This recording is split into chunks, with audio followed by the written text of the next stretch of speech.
Hi, everyone. Welcome to the Quipster Film Review Podcast. My name is Vince Leo. I am the author of the film review website, Quipster.net. I thank you so much for listening, and I hope that you enjoy the review that you're about to hear. If you do, I do encourage you to click the subscribe button, and you'll continue to get all of my reviews as they come out throughout the course of this year and beyond. Today, I'm going to be reviewing a film that is getting quite a lot of awards attention, awards buzz, award nominations, depending on the organization putting it out. It really is getting quite a lot of attention. It is Lady Bird. It's a comedy drama. It is rated R for language, sexual content, brief graphic nudity, and teen partying. The runtime is 1 hour and 33 minutes. Saoirse Ronan is the main star. Laurie Metcalf, Beanie Feldstein, Tracy Letts, Lucas Hedges, Lois Smith round out some of the supporting cast. The director and the screenwriter is Greta Gerwig. This one is set in Sacramento, California. It's in the year 2002. That's when this film is set. Lady Bird follows an all-girls Catholic private school senior named Christine McPherson, who lists among her very vast array of idiosyncrasies that she would no longer like to be called Christine. She wants to be called Lady Bird. This is an eventful year for the impulsive Lady Bird. She discovers the joys, the pains of falling in love, peer pressure, being in the school theater group, snooty cliques, being less than well-to-do and what that means for being popular in school, and also trying to find her own path while still with her judgmental mother named Marion, played by Laurie Metcalf.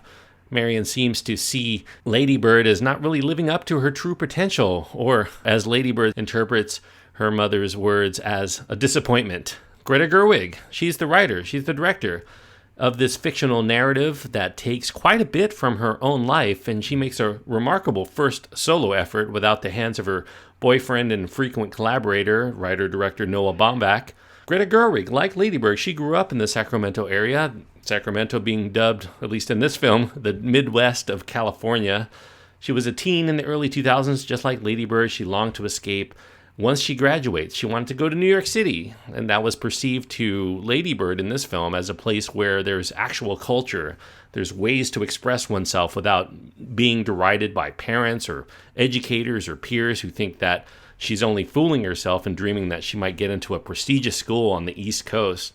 This is not really an unfamiliar story. We've seen many films about teens with dysfunctional parental relationships who have a tough time finding identity and belonging while in high school. Indie films are chock full of stories like this, but I think what makes Lady Bird unique among these is that its writer and director is a unique storyteller. She imbues her characters with distinct but sensible voices. She fills her story with a lot of little tidbits that really only come from the mind of someone who truly has been there.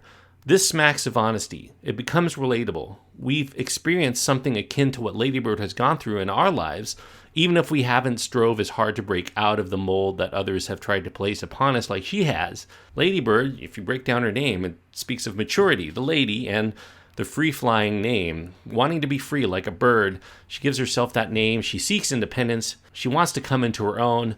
She desires to be free and to make her own decisions at school, at home. She doesn't really have a lot to say in her life, at least at this point, even though she feels she has a lot to say. Her mother, Marion, doesn't want to see this bird fly too far from the nest. She can't stand to see her daughter make bad decisions, but Lady Bird would rather make a bad decision on her own instead of let someone else call all of the shots for her. The performances in Lady Bird are brilliant. Ronan continues her streak as an actress on the forefront of critical appeal. Metcalf delivers a truly magnificent portrayal of Marion, who is the seemingly resentful mother who can do no right by trying to guide her daughter to do no wrong. The banter between Ronan and Metcalf is performed with utmost sincerity to its characters. The way that they talk over one another without actually listening beyond hearing something that they assume they aren't going to like. Forcing irregular behavior in order to express frustration. There's an early scene in this film that involves an act of a character harming herself in order to end some frustrated bickering. These two actresses seethe underneath, trying to keep their composure. It results in plenty of passive-aggressive comments when they aren't out and out at each other's throats, with the mother wanting the daughter to be the best version of herself, and the daughter wondering if her mother will ever accept her for who she is and who she wants to be.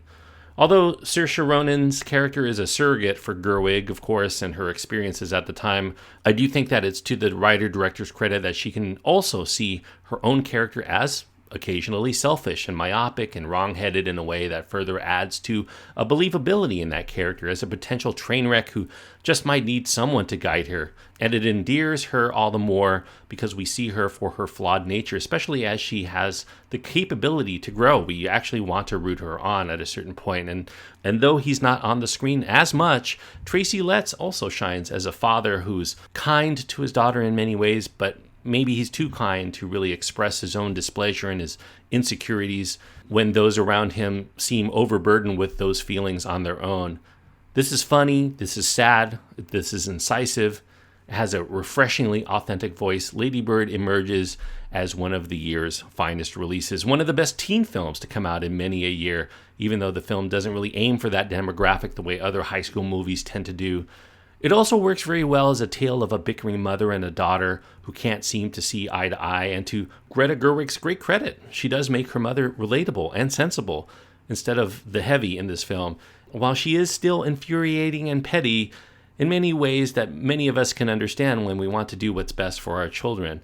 In the moment, it's hard to find breathing room with all of the criticism, but in hindsight, we realize that much of it comes through wanting one's best for one's children. Greta Gerwig seems to have great respect for her mother's ways, despite always butting heads, at least during the teenage years. She named Lady Bird, by the way, with her mother's name, Christine. So I think that pays a little bit of homage there. Greta Gerwig has a great deal of affection for her characters, even ones who cross her stand-in Lady Bird, and in turn, we develop a fondness for them that makes the film pay off into becoming one of the must-see films of 2017. I'm giving Lady Bird 4 stars. I highly recommend this film. There's not anybody I wouldn't recommend this to. It is an R-rated film, so not necessarily what I would consider to be a family film. It's a mild R as far as I'm concerned, but nevertheless, if this sounds of appeal to you, I do strongly encourage you to go out and see Lady Bird. It is fantastic and will definitely be in my top 10 at the end of the year. I'm sure of it. Maybe my top 5. I guess time will tell when I actually get around to making my top 10. Good job, Greta Gerwig. Thank you, everyone, for listening. I hope that you enjoyed this review. If you want to hear more of my podcasting work, you can find me around the world in 80s movies. It's my 80s film podcast. I go through all of the films of the 1980s, one each week, and you can check that out. Just search for that. Also, on the In Session Film podcast, go to InSessionFilm.com for more details. I'm on the extra film segments of that show. Maybe not so much of late, but if you look over the last year, you'll find some of my contributions there. If you have any requests as to what you want to hear, you can also find my contact information on my website. You can go to Quipster.net, where you can also find over 4,000 of my written reviews. That's Quipster.net, QWIPSTER.net.